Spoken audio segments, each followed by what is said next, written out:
Hello everybody, and today I'm going to show you how to remove an anime character from this picture. It's actually very simple to do. First, all you have to do is highlight the anime character. You can highlight the anime character by using quick selection tool.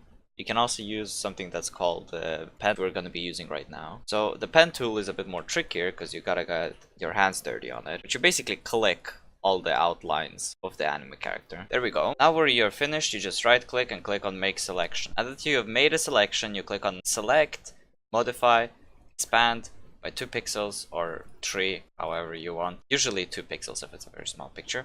After you have done that, you just click on edit, content aware fill, and then click OK. And voila! Now the anime character is gone. Perfect. If you feel like something is a little bit out of place, but right now it looks really good, maybe just remove this small little tower here because it looks very suspicious.